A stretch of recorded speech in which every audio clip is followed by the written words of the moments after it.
हमारी कुंडली हमारे संपूर्ण शरीर के विषय में बताती है। हम स्वस्थ हैं या हमें कोई रोग आने वाला है, इसकी सूचना हमें ज्योतिष के माध्यम से पहले ही मिल जाती है। साथ ही हमें यह भी पता चलता है कि जो रोग हुआ है वह कब ठीक होगा या वो कभी भी ठीक नहीं होगा। आइए आज आंखों के विषय में बात करते हैं। किस व्यक्ति की आंखों की रोशनी कम होगी और किस व्यक्ति की आंखें स्वस्थ हैं, ये हमें कुंडली में ग्रहों की स्थिति द्वारा समय से पहले ही पता चल जाता है।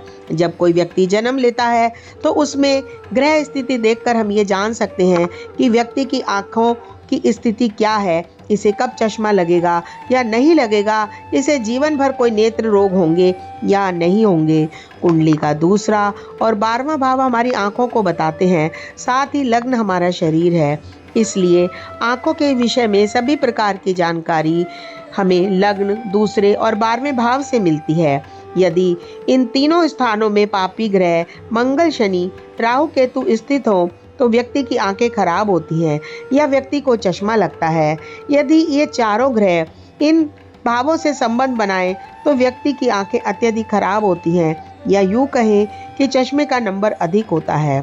सूर्य दाईं आंख, चंद्रमा बाईं आंख को दर्शाता है और शुक्र ग्रह आंख की रोशनी है।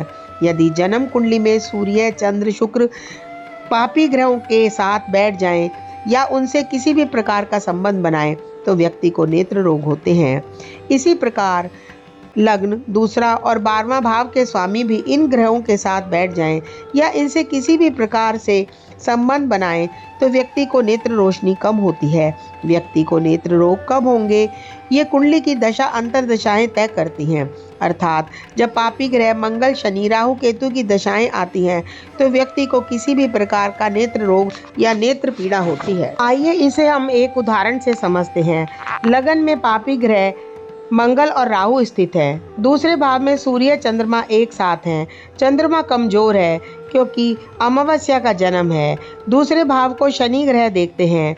दूसरे भाव का स्वामी मंगल राहु के साथ है और इसी प्रकार शुक्र ग्रह भी राहु और मंगल के साथ स्थित होकर पीड़ित है। इस व्यक्ति को 3 वर्ष की आयु में चश्मा लगा था।